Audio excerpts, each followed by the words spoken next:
Bueno, amigos, pues hoy tenemos a un gran doctor, a un gran invitado y un gran ser humano. Gracias, Rocío, gracias.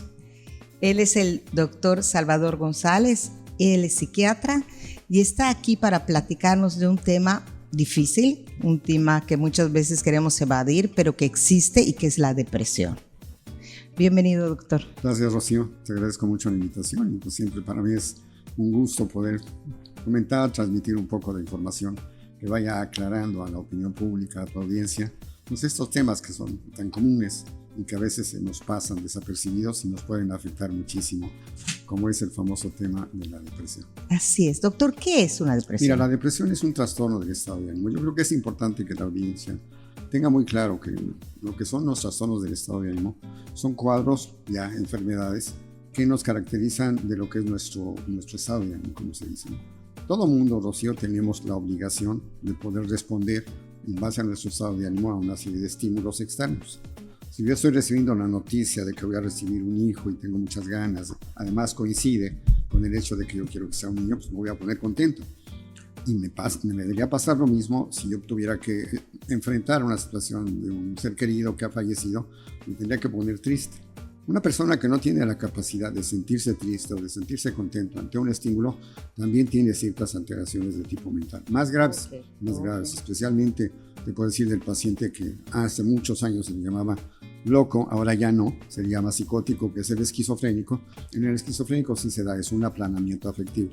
O sea, lo primero que tenemos que entender es que nadie en este planeta que pueda tener una buena respuesta afectiva tiene que ser un sujeto que tenga aplanamiento afectivo, o sea, que no tenga la capacidad de responder ante un estímulo que está teniendo. O sea, que es sano que nosotros respondamos a los estímulos, deseamos de una manera de alegría, de tristeza, de enojo. Es sano y es bueno que lo hagamos. Y si no respondes así, respondes así, tienes un problema. Hay que tener cuidado con eso. Okay. Entonces, sí es importante, Rocío, que la gente tenga claro que el estar triste puede ser un proceso normal, sí. No tiene que ser considerado como una situación enfermiza, y más si no tiene un cierto tiempo de haber pasado. Para que tú tengas un diagnóstico de depresión, al menos en nuestra especialidad, deben pasar cuando menos 2 semanas que el sujeto ha estado teniendo una serie de síntomas de los cuales voy a hablar ahorita, sí, que nos permiten decir sí está con una depresión. Si es una persona que tuvo ayer una discusión con la esposa y después de la discusión hubo hasta una sensación hasta de divorcio, pero al otro día ya están hablando tranquilamente y 1 o 2 días después él se siente ya normal, eso no era depresión. Okay. Insisto, era una respuesta normal de baja del estado de ánimo ante un factor externo que lo estaba ocasionando. No, para que exista un diagnóstico claro de depresión, Rocío, te repito, y espero que la audiencia así lo entienda, tiene que haber cuando menos 2 semanas en donde el sujeto se ha estado sintiendo mal. De ahí, pues la sugerencia a todos mis compañeros médicos que cuando lleguen a ver a algún paciente, pues pregunten un poquito, no va a pasar nada, si es un problema cardíaco, si es un problema digestivo, que también pregunten cómo está el estado de ánimo. Claro. Porque además, Rocío, si trabajan conjuntamente un trastorno del estado de ánimo, va a ser más fácil que manejen cualquier otro problema. Y somos seres integrales, no puedes ver nada más el corazón, la pierna, sin saber qué hay detrás. Por supuesto. Entonces, en el tema de depresión, entonces sí hay que tener muy en cuenta la baja del estado de ánimo, la sensación de tristeza intensa, la dificultad incluso de poder entender, comprender los mensajes con las personas que estás interactuando, mucha dispersión. Es más, te cuesta mucho trabajo hasta ver programas de televisión, estas famosas telenovelas que de pronto meten una gran cantidad de estímulos así como para que te baje el estado de ánimo, que no lo puedas entender, que esto te haga sentirte una sensación de aislarte, que no sientas el gusto de estar de alguna forma conviviendo con tu familia, con tus amigos, actividades deportivas o laborales que habitualmente te hacen sentirte muy bien, que no lo sientas, que ya no estés sintiendo eso, que empieces a sentir muchos sentimientos de frustración, de sentir que todo lo que estás haciendo está saliendo mal, qué pasa contigo, que por qué a mí me está pasando eso. Estos síntomas son de lo más frecuente y uno que es muy importante en la depresión son 2. Uno, la falta de capacidad de poder resolver cosas que habitualmente hacías fácilmente. O sea, la falta de esa seguridad que tú tendrías de resolver una situación conflictiva dentro de tu casa que lo hacías hace un mes tranquilamente y que ahora no lo puedas hacer, es otro efecto muy importante. Y la desesperanza. Wow, la desesperanza esa sensación. Te hablo de que una persona para ser diagnosticada con depresión debe tener esto, pero puede haber cuadros de depresión de años, de años. Y ahorita te voy a hablar de la clasificación de las depresiones. Perfecto. Pero una persona puede tener un estado depresivo de muchos años y le cuesta mucho trabajo vivir. Y ya lo ve como una forma de vida. Como una forma de vida que se llama distimia. La distimia es un trastorno del estado de ánimo, Lucía. Y esa es una persona que siempre ha estado con un estado de ánimo bajo, es funcional, está trabajando en su casa, en su trabajo, en sus relaciones afectivas, pero no se siente satisfecho, no está contento con lo que está haciendo. Esa persona, como tú dices, ya hizo un estilo de vida, pero dentro de lo que es la escala de los trastornos del estado de ánimo, se llama distimia. Y hay que ayudarle, Hay muchísima gente que me imagino que es una forma de vida y asume que es así. Así es, así. Y se está perdiendo una vida mucho más plena. Pero mucho mejor, Rocío, la va a disfrutar más si acepta que está en esa situación, que ha sido un agente funcional. Mira, muchas veces incluso el entorno lo ve, ¿no? Pues si tienes un cuate que estás muy bien, no tienes problemas, sí, pero yo internamente no me siento contento conmigo. Sí. No me siento que esté dando todo lo que yo podría dar a mi entorno, siendo una gente más productiva, una gente más creativa, una gente que yo sintiera ser feliz. El sentirse feliz es fundamental. El sentirse feliz sí es muy importante. Yo puedo, te digo, ser muy productivo, pero si no me estoy sintiendo feliz... Y de repente la gente asume que la felicidad son instantitos, momentitos. Y la felicidad es una forma de vivir, es una forma de caminar, es una forma de ser. Y de repente me dicen, no, es que la felicidad solo son esos momentitos tan lindos que estoy en la familia, esos momentitos que me reí, esa puesta de sol. O sea, la felicidad de verdad... Para mí es otra cosa completamente. Para nosotros los especialistas en salud mental también. Para ustedes, ¿qué es la felicidad? La felicidad es el reencuentro con uno mismo que tiene la capacidad de poder dar y recibir sin estar esperando que los demás te den hacia ti. Que tienes la capacidad de ser una gente productiva, una gente que tienes un buen nivel de creatividad, que tu entorno lo estás manejando en una forma adecuada. Todo eso tiene que ver con lo que es un poco el término de salud mental y de felicidad. Si tú te sientes así, Rocío, puedes tener 1000 problemas. Pero a pesar de eso, tienes la capacidad de analizarlos, de saber cuáles son tus problemas. Algo importante, cuáles son tus problemas y no los problemas de los demás, porque a veces dentro de ese entorno de querer estar bien con todo el mundo, como que tratas de resolver los problemas a todo el mundo. Y priorizas a los demás antes que ti. Eso es y tú tienes que estar bien para poder estar bien para los demás. No lo vas a lograr, y más en tu casa. Si tú en tu casa no tienes esa capacidad de sentir esa felicidad con tu esposa, con tus hijos, no va a ser posible que puedas transmitir la felicidad y la seguridad de que lo que se está haciendo. Sí, pero estamos en un entorno donde esto se considera egoísmo, ¿no? Es indudable, Entonces hay que cambiar esa creencia. Esa creencia, ¿no? Y cuesta mucho trabajo. Entonces hablábamos ya de lo que son los trastornos del estado de ánimo con esas características, ¿no? En donde la desesperanza, en donde la inseguridad juegan un papel importante. El aislamiento, la sensación de soledad, la persona que se siente muy sola también es importante como síntoma de la baja del estado de ánimo. La baja de productividad, por supuesto, en el trabajo ya no se sienten a gusto. Los lunes se levantan pues, muchas veces sin ganas de ir a trabajar y se presenta un tema a nivel laboral que es el famoso presentismo, que ya algo platicó Javier con ustedes en la sesión pasada, que es ese hecho que el sujeto tiene la obligación de ir a trabajar, pero no está dando lo que tiene que dar, que es también parte de lo que puede ser un trastorno del estado de ánimo. Si una persona tiene 15 días o más con esta sintomatología, ya se puede hay que buscar ayuda. Sí. Y también es otro tema. La gente sataniza mucho ir al psiquiatra. Bueno, hasta el psicólogo. Dice, no, pues yo, y psiquiatra, ¿qué te digo? ¿Estaré loco? No, de ninguna manera. Y honestamente también los hombres lo tienen más satanizado todavía que las mujeres. Algunos hombres, ¿eh? ¿Cómo desatanizar eso y cómo realmente buscar ayuda? Porque nos estamos perdiendo de una vida mucho mejor de la que tenemos. Yo creo, Rocío, tú hablas de los hombres mexicanos.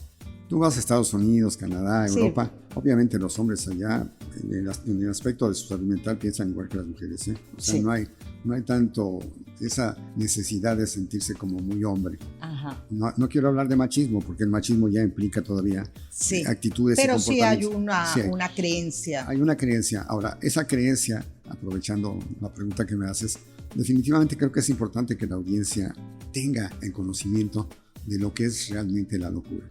La locura, Rocío, es esa enfermedad que se conoce desde el siglo XVII, XVIII, desde Bleuler, Kraepelin, mis famosos maestros de libros, nunca estuve con ellos, pero mis maestros de libros hablaban de esos factores que hacían que el sujeto se aislara, que empezara a oír voces, que empezara a ver visiones, que podía ponerse muy agresivo. A esos sujetos siempre se les dijo que estaban locos. ¿Sí? Y así se le estuvo tratando hasta, ¿qué te digo?, 1920 a 1930. Fue cuando todavía se les decía, en los libros de medicina y de psicología se hablaba de locura.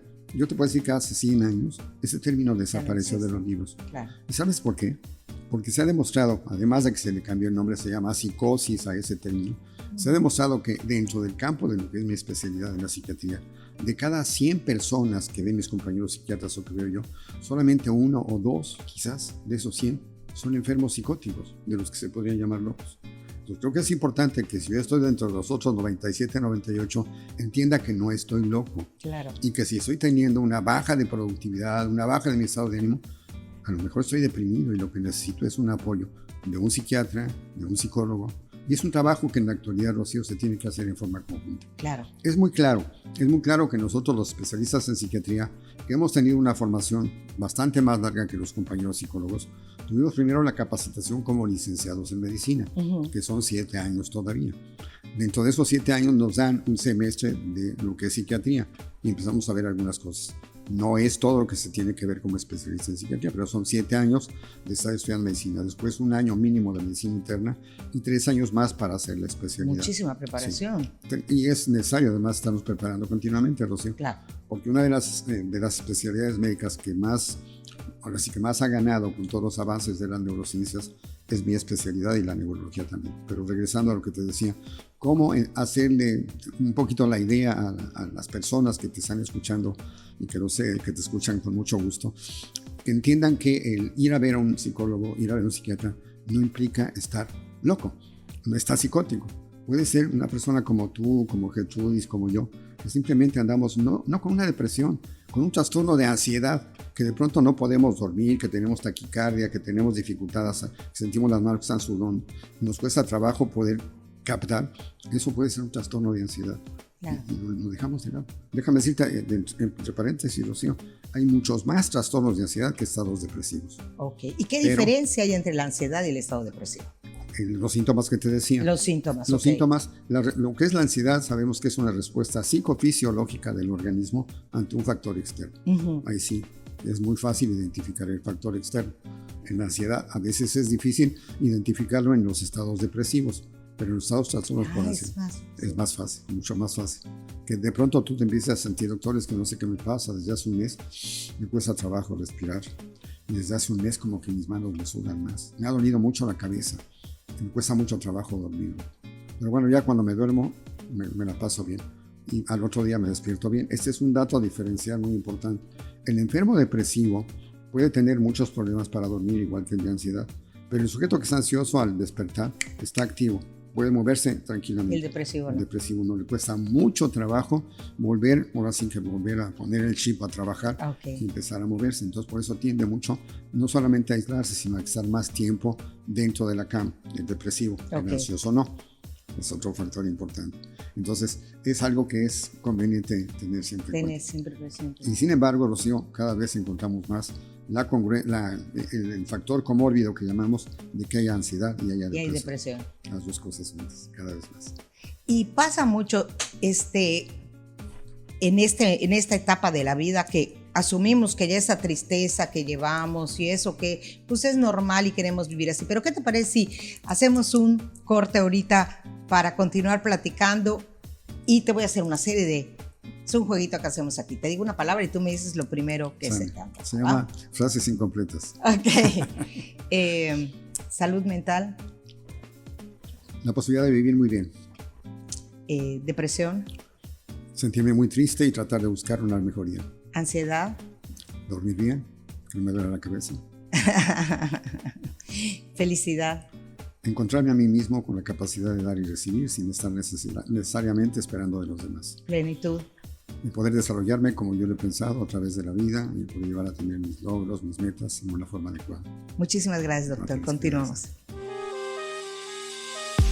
En un momento regresamos con Rocío Bolio, compartiendo más de Un Tercio de mi Vida.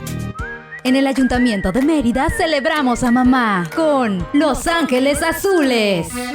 Este 9 de mayo en Pabellón Alegría a las 8 de la noche. Además, Disfruta de los payazules y el espectáculo La Gran Aventura. Este 5, 6 y 7 de mayo. Parque Animaya, a partir de las 6 de la tarde.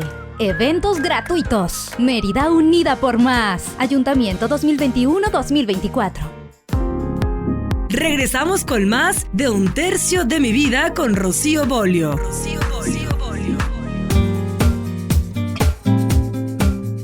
Bueno, doctor, pues continuamos con este tema. Está súper interesante. Nos va a quedar chico el programa para tantas cosas que te queremos preguntar. No es necesario, Rocío, con mucho gusto. Aquí Gertrudis nos hacía una pregunta que está muy interesante. ¿Qué diferencia hay entre el neurólogo, psicólogo y psiquiatra? ¿Y cuándo ir con uno o con otro? Mira, definitivamente la diferencia radica, al menos en lo que somos los médicos, que son los neurólogos y nosotros los psiquiatras, radica a la diferencia de lo que son los psicólogos. Nosotros tenemos la formación como licenciados en medicina, ellos tienen la formación como licenciados en psicología, pero ahí se quedan, excepto que empiezan a tomar maestrías o cursos para llevar a cabo todos los programas de psicoterapia, que hay muchísimos. O sea, la psicoterapia es la técnica de poder manejar la problemática de una persona en base a la comunicación, en base a la evaluación de lo que el sujeto te está diciendo, de lo que ha sido su vida, de lo que está pasando ahorita, y que no necesita en un momento dado ningún tipo de apoyo farmacológico. Ok. O sea, porque además los psicólogos sí tienen una formación en neurología, sí tienen una formación en fisiología, no en psicofarmacología como la tenemos los médicos. Y no pueden medicar ellos. No pueden medicar. La primera diferencia radica en eso, que el psicólogo no puede medicar, pero sí tiene una gran capacidad y se ha preparado bajo conocer diferentes técnicas de psicoterapia, le va a ir mucho mejor. Claro. Si maneja lo que es la psicoterapia conductual, la psicoterapia cognitivo-conductual, la psicoterapia freudiana, en fin, todas estas psicoterapias que se han ido manejando. Sí. Que bueno, sí, todavía algunas se siguen utilizando y otras ya no tanto. Vamos, el psicoanálisis, que es esa técnica que nos enseñó el maestro Freud en la época de a finales del siglo XIX, casi en la actualidad ya no se lleva mucho a cabo. Porque ahora las técnicas tienen que ser un poco más activas, más proactivas para que se dé menos tiempo el trabajo. Y que tú como persona te sientas bien con el psicólogo, pero que está haciendo que seas funcional en poco tiempo. Y no que se pasen, como pasaba muchas veces, años, que tú te empezaras a sentir bien. No tengo nada en contra del psicoanálisis. Creo que alguna gente que pueda y quiera estar en un proceso así, lo puede seguir haciendo. Pero hay técnicas muy actualizadas. Mucho, y más rápidas, ¿no? El psicoanálisis es muy largo. Más rápidas. Entonces, la primera diferencia es esa. El psicólogo tiene una limitación en su capacidad de conocimiento de cuál puede ser la respuesta con medicamentos. Algunos lo llegan a hacer y te recomiendan que veas al médico para que te dé a veces sertralina, pensando que es una depresión siempre. La sertralina es un medicamento antidepresivo y a veces los mismos neurólogos ni siquiera manejan eso. La diferencia entre la neurología y la psiquiatría. La psiquiatría, nosotros, insisto, tenemos mucho el manejo de lo abstracto, el manejo de la información que nos está dando el paciente. En cambio, el neurólogo no. El neurólogo se va a los síntomas más graves. Tienes dolor de cabeza, estás teniendo zumbido de oídos, estás teniendo mareos, estás teniendo dificultad en el movimiento de tus brazos. Completamente físico. Lo más físico. Y de ahí es a donde se van a investigar a nivel cerebral qué puede estar pasando. Hay un caso, por ejemplo, que muchas veces una cefalea intensa que ha sido manejada por médicos generales, hasta por psiquiatras, y no desaparece el problema de la cefalea, lo mandamos al neurólogo para que el neurólogo... Y es algo completamente físico, por decir así. Completamente físico. Y el neurólogo tiene toda la capacidad de poder decir, ok, le mando a hacer una radiografía de cráneo, le mando a hacer un electroencefalograma, le mando a hacer una tomografía, un SPECT, una resonancia, y puedo identificar en el cerebro si hay algún tumor, si hay algún problema vascular. Un caso que yo vi aquí hace como 2 o 3 años de un sujeto ya adulto que tenía problemas de dolores y lo que encontramos fue cisticercos.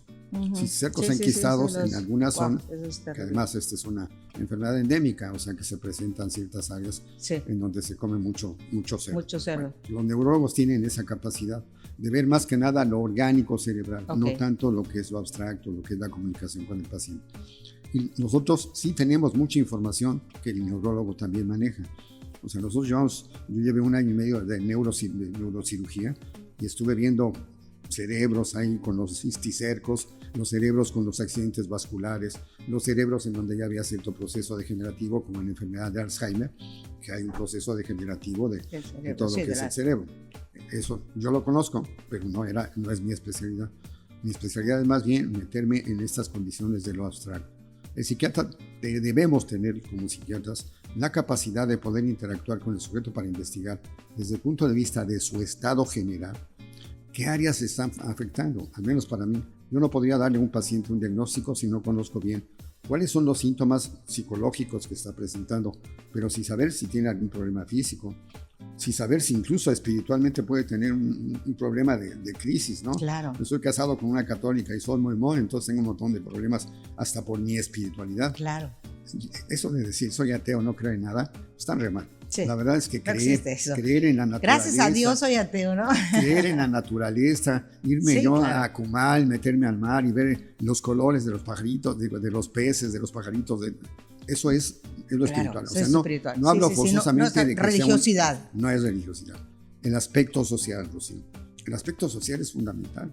Una persona puede tener un desarrollo vivencial, social muy bueno, desde el punto de vista social, económico, hasta político, y de pronto tener un bache, dice para abajo.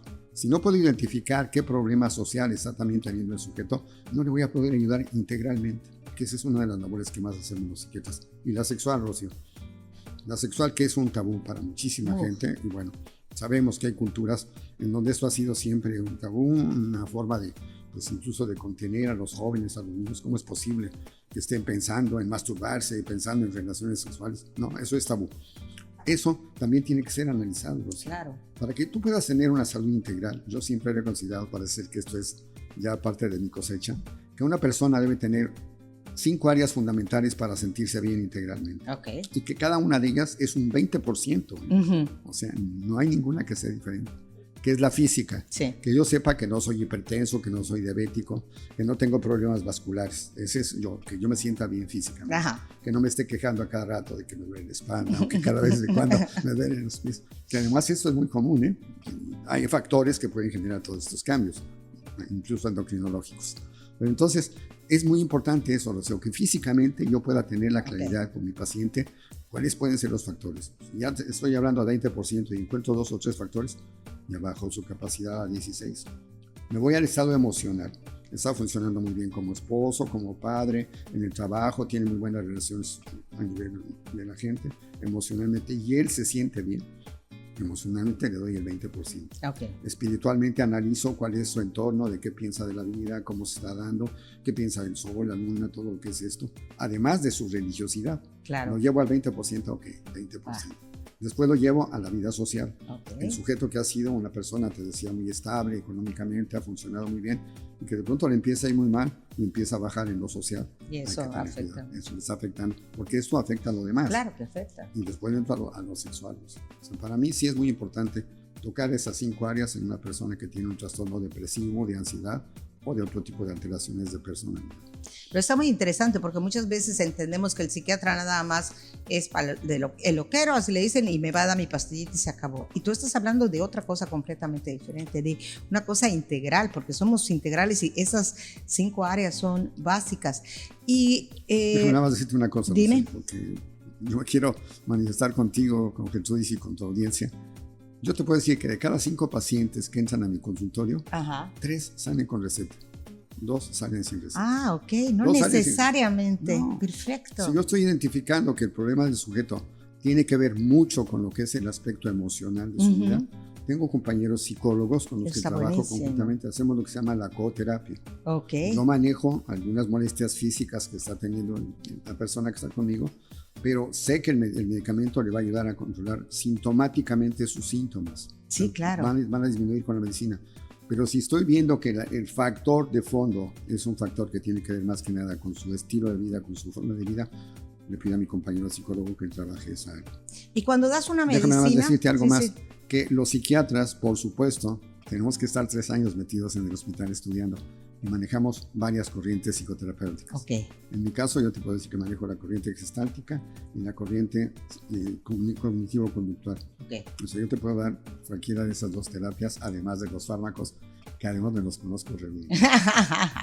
Oye, doctor, y también hablábamos de muchas veces da miedo tomar la medicina porque no vaya a crear codependencia, qué me va a pasar después y bueno, y ya no voy a poder funcionar. Y hablabas que hay una forma y un tiempo, ¿no? Claro, Rocío. Mira, debemos aceptar que definitivamente sí. En términos de drogas se ha usado mucho para para manejar los medicamentos que los psiquiatras utilizamos. Pero lo que es importante que conozca tu audiencia es que droga es toda sustancia que introducida en tu organismo te va a generar cambios. Sí. De tal forma que si estás tomando una aspirina para proteger tu corazón, te estás tomando una droga. Si estás tomando un medicamento hormonal para ayudarte a controlar todos los problemas que se pueden dar, por ejemplo en la menopausia, estás tomando una droga.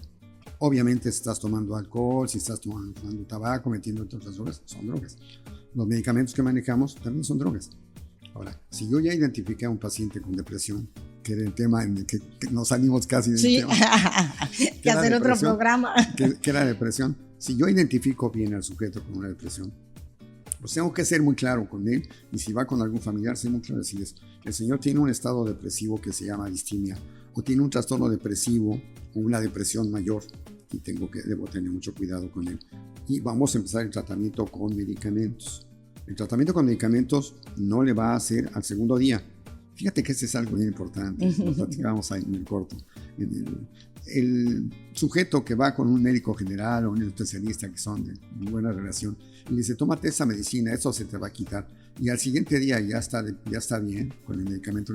Tremendo no era placebo, depresión. Tremendo placebo.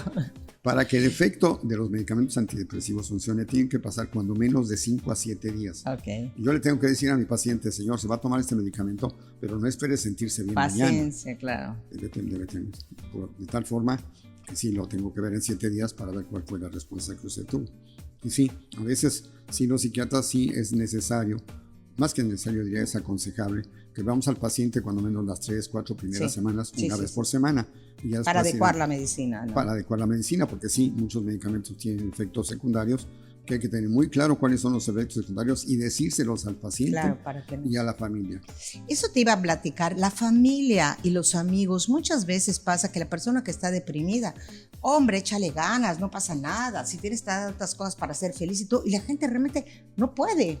No hay manera de que sienta eso, y hay que entender, y muchas veces no entendemos, hasta que no te da una depresión, no entiendes lo que es la depresión, y realmente te paraliza. Te paraliza, y definitivamente, si no queda claro que la respuesta a la depresión se va a llevar unos días, nada te va a hacer que te sientas bien al día siguiente. Te pueden decir, oye, fíjate que te sacaste ayer la lotería, pues qué bueno, pero yo ahorita estoy triste, me siento aislado, no tengo ganas de hacer las cosas, no disfruto las cosas, estoy deprimido. Sí. Tengo que esperar un tiempo y con un tratamiento para sentirme bien. Déjame decirte que hemos evolucionado mucho en el tratamiento.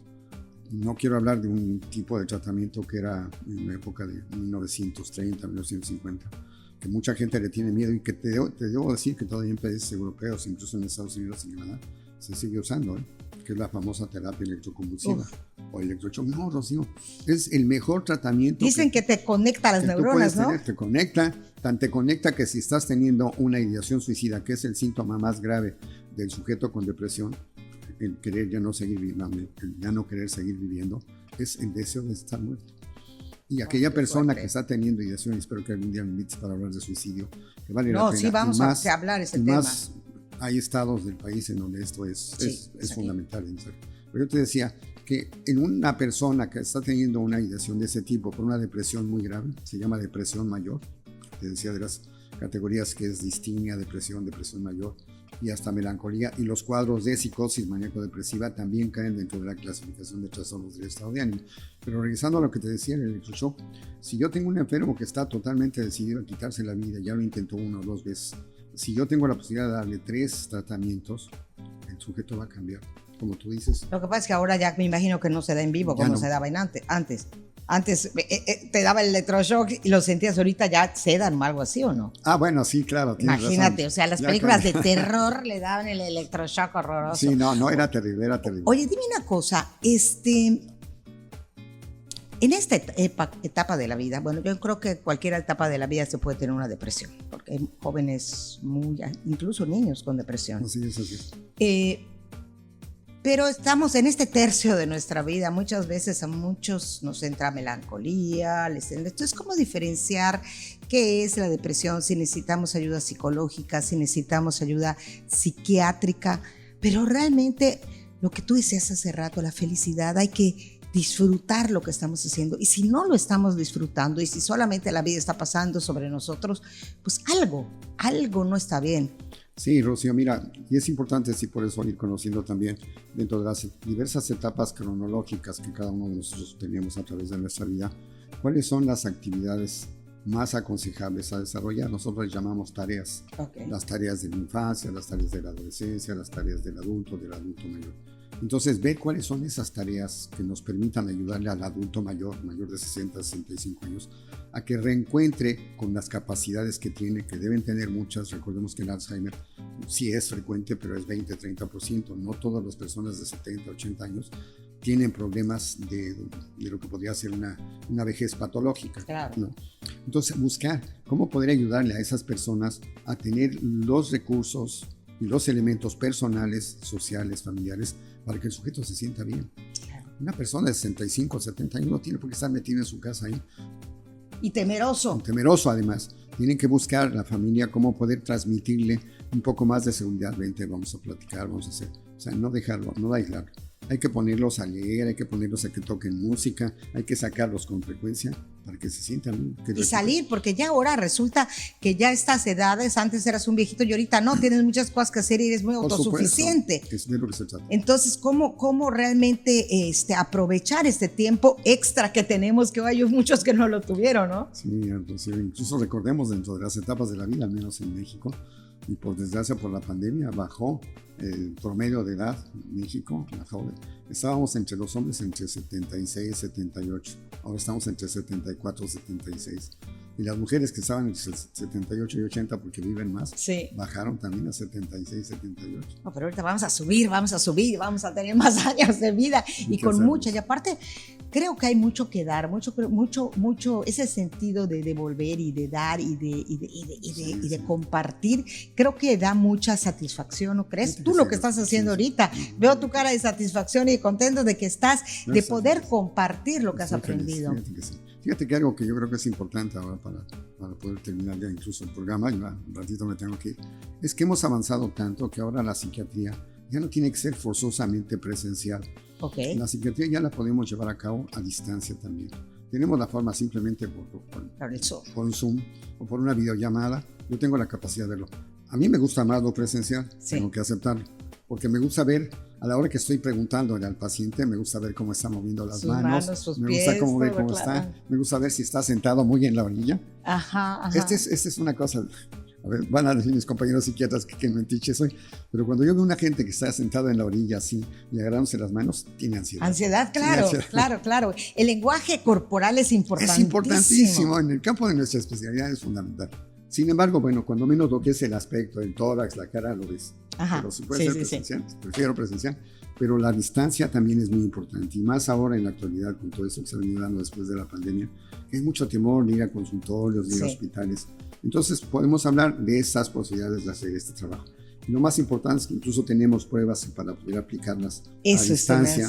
Hay una serie de pruebas, no puedo poner una prueba de Zoom, una prueba de Hamilton, y al final de la entrevista que tengo de 45 o 50 minutos con el paciente, que es algo importante también, 45 o 50 minutos yo pues sí encuentro algunos elementos de depresión, no solamente por los síntomas clínicos que usted me está diciendo, sino porque las pruebas que yo le apliqué me permiten identificar eso. Entonces tenemos esa posibilidad de hacer esto incluso a distancia. Y también hay pruebas, me comentabas interesantísimas, pruebas de laboratorio. Sí, ya hay avances. Mira, Rocío, el enfermo depresivo, nosotros genéticamente sabemos que nosotros los psiquiatras nos metemos en todas. Pero sí te puedo decir que si en tu casa uno de tus hermanos ha tenido depresión, las posibilidades de que tú hagas un estado depresivo son de 15%. Uh-huh. Si en tu casa uno de tus papás ha sido depresivo, las posibilidades aumentan a 25%. Pero si los dos han sido depresivos, las posibilidades de que hagas depresión son 50%. ¿A qué me refiero? Si yo he tenido a mis papás, que los dos han sido depresivos, y somos dos hermanos, uno de los dos va a caer en depresión. Okay. Seguro. Si es uno de mis papás, mi papá o mi mamá, que es eso, y somos 4 hermanos, uno de los 4 va a caer en depresión. Claro. Entonces, esto es muy importante. Pero la buena noticia es que eso no te determina. Tú puedes tener herramientas para salir de esa depresión. Para salir de esa depresión, incluso hasta para diagnosticarla. Fíjate que nosotros ya hacemos un avance importante en el laboratorio que tenemos acá en la Universidad de Anáhuac, que se llama Detecta a Tiempo. Tenemos una serie de pruebas para identificar genéticamente, a través de pruebas moleculares, la posibilidad de que hagas estados depresivos graves. a través de un cuadro que se llama Depression Sensor. Es una prueba que hacemos. No es tan común, vamos, aquí en ningún laboratorio la hacen. En Yucatán y en México, no creas que hay muchos estados que las hacen. Se llama Depression Sensor, que es una prueba genética que nos permite saber si una persona tiene la posibilidad de hacer cuadros depresivos. Y no solo eso, lo que tú me preguntabas, a veces los tratamientos farmacológicos no nos dan los resultados que nosotros quisiéramos, porque cada uno de nosotros sabemos a través de todos los estudios que se hicieron para sacar un antidepresivo, pero a lo mejor no te cayó. Entonces, a través de una serie de estudios también genéticos podemos saber qué antidepresivo es el que nos... Eso son buenísimas noticias, porque si no, pobres doctores, pero esto iba al blanco. Entonces empiezas tú y no sabes, me duele, me pasa. Pero es una maravillosa... La experiencia te va así ayuda mucho, pero que hayan ya esos estudios tan especializados. No, que a mí me encanta eso, y tú sabes que hemos platicado mucho de eso y se me hace interesantísimo. Y yo creo que es muy, muy importante enfrentar las cosas, porque muchas veces preferimos ya quedarnos donde estamos, y es parte de esa depresión o de esa tristeza o de esa, que puede ser depresión o no depresión, ya lo verán con la persona correspondiente, pero atreverse a ir y a buscar ayuda, y atreverse a salir de eso y vivir como se debe de vivir. Fíjate que sí, Rocío. Te comento dos cosas. Una, desde el punto de vista epidemiológico, en México, se sabe o se tiene las cifras aproximadas de que en el año 2020 hubo aproximadamente 3 millones de enfermos en México que se deprimieron. 3 millones. De los cuales solamente una tercera parte tuvo una posible atención psicológica, neurológica, psiquiátrica. Y solamente el 30% de ellos recibió una adecuada atención. Wow, es que fue una cosa muy fuerte lo que se vivió. Entonces, esto es tremendo, tremendo. Las condiciones de la cantidad de enfermos depresivos que hay, que muchas veces, como hemos estado hablando ahorita en el programa, como que no lo quieres aceptar. Sí. Y menos aceptar ir al psiquiatra. Pero si me estoy sintiendo así muy mal, el psiquiatra, el neurólogo me puede dar también información de por qué soy deprimido. Y lo ideal sería que lo mande a los psiquiatras. Igual que yo, cuando tengo un caso muy claro, le hago una exploración neurológica que yo la sé hacer. El neurólogo me dice, pero ¿cómo estás haciendo exploración neurológica? Soy un psiquiatra, pero soy médico y conozco esto. Si yo identifico una alteración que puede tener una base orgánica, lo canalizo con el neurólogo. Claro, y también con el psiquiatra, si te das cuenta que es algo realmente conductual. Sí, psiquiatras de niños o con el psicólogo para conductual. Psicólogo, perdón. Pero nosotros dentro del campo de la psiquiatría tenemos lo que es la psiquiatría de niños, psiquiatría de adultos y psiquiatría de personas mayores. Se llaman paidopsiquiatría, psiquiatría y gerontopsiquiatría. Sí, pues rompamos todos nuestros paradigmas, porque de verdad, cuando alguien va al psiquiatra ya dices, ¿por qué no encuentre otra? Cuando realmente es tu camino más fácil. Sí. Y él ya te podrá indicar, ¿sabes qué? Es conductual, te puedo ayudar yo, pero te encamino con el psicólogo. ¿Sabes qué? Puede ser físico, te encamino con el neurólogo, o yo te puedo estar ayudando en eso. Y es un proceso corto, que de otra manera, si no lo enfrentamos, se nos vuelve un problema de por vida y una forma de vida. Sí. Es que tenemos que hacer mucho. Primero orientando bien a nuestra población en cuanto a todo lo que son esos temas. Dime, doctor, ¿dónde te pueden encontrar? Porque creo que habrá mucha gente interesada y las pruebas y todo esto, yo creo que son cosas buenísimas. En lo que es el área de laboratorio que tenemos aquí en la Universidad de Anáhuac, en el área de Tecnia, ahí me encuentran a mí. Particularmente estoy dando ahorita consulta martes, miércoles y jueves de 6 a 9 de la noche. ¿Algún teléfono? 99 70 16 37. Bueno, lo vamos a poner en las redes sociales. WhatsApp que te mande. Doctor, ha sido un gusto que estés aquí, de verdad. No se acaba la plática. Yo creo que te voy a invitar otra vez porque hay temas tan interesantes que tratar, muchísimos temas importantes, y creo que hay que vivir en plenitud y tener esa calidad de vida que creo que todos merecemos, y que merecemos la gente que está a nuestro alrededor también. Lo primero que es importante es eso que acabas de decir, o sea, que tú hagas tu autoevaluación y digas, me merezco un mejor estilo de vida, voy a buscarlo. Así es, doctor. Muchísimas gracias. No tienes que agradecer, con mucho gusto.